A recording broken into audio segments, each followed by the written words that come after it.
I'd like to invite Eddie KRAMER, please.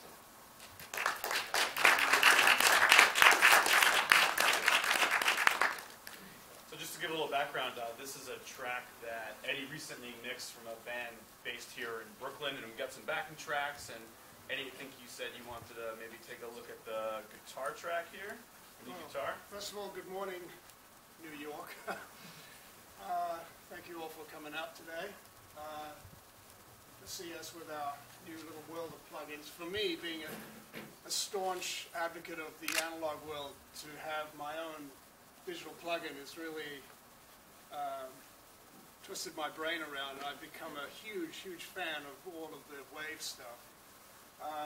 This particular thing, as Scott was saying, this is a lead guitar, excuse me, a rhythm guitar part.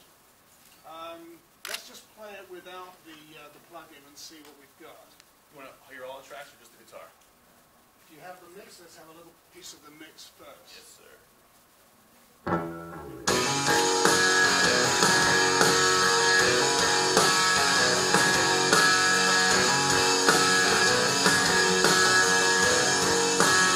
That'll give you an idea where we're at. Okay, let's just separate that rhythm guitar and see what we've got.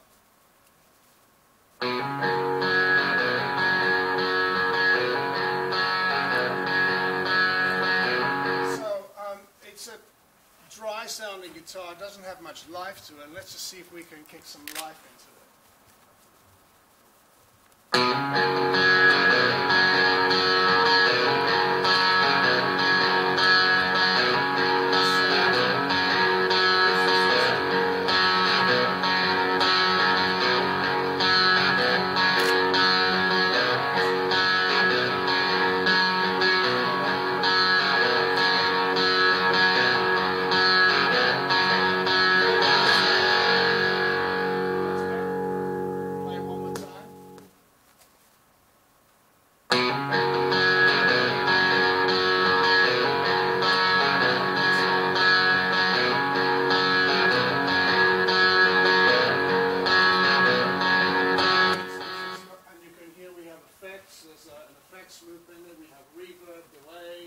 Now if we pull this back, let's just pull back the delay, leave the reverb where it is, let's just see what that sounds like.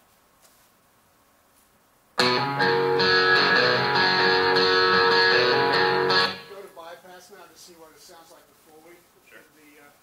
the deed.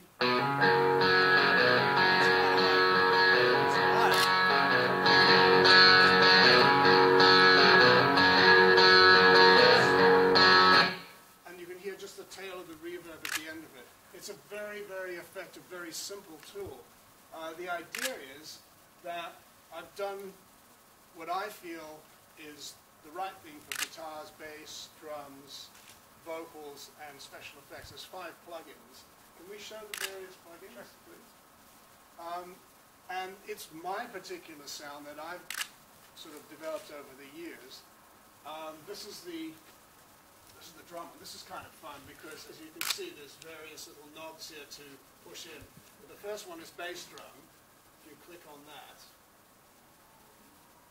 and you can see there's a certain preset there. And obviously, I like the word bass drum rather than kick because I'm British and I'm rather silly.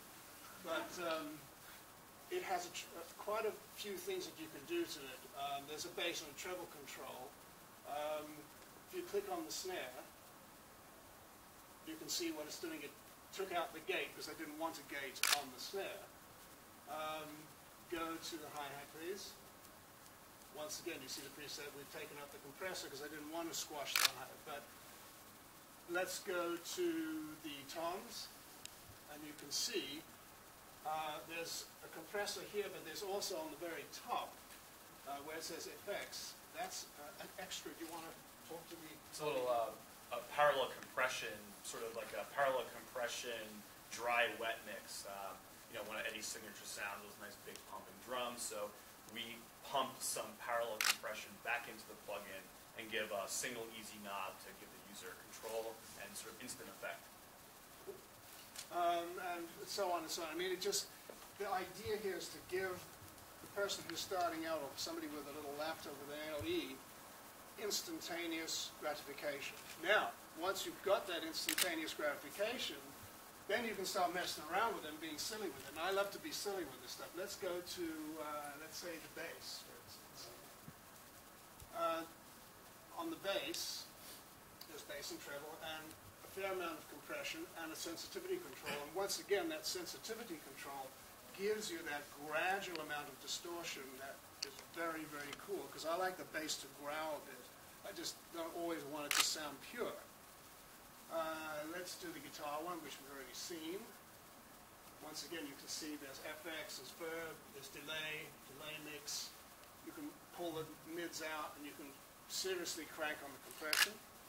Let's go to the, what's next, vocal one. Now on the vocals, once again, sensitivity control. We got the, if you click, yeah, you can see it on the top there. Verb, delay, delay mix. It gives the user a wide palette to work from. Even though there are my presets in there, it can be a very effective tool. And the last one, I guess. Effects.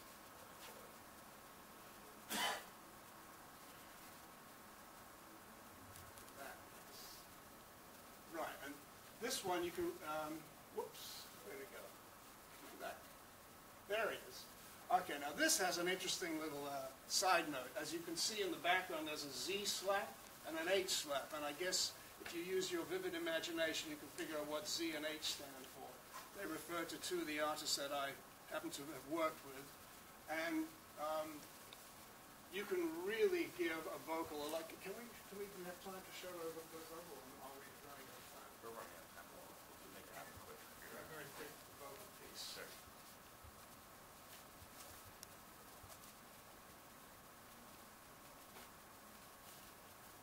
Dreamed I met my maker, told him I'm not satisfied. Bypass on both of those, and then we can hear what it started off as. Dreamed I met my maker, told him I'm not satisfied. It starts with a very dry, pretty much uninteresting sort of vocal, and with the amount of delay, the compression, and everything else that we've done to it, it makes it a very useful tool, and I hope you all enjoyed that. Thank you.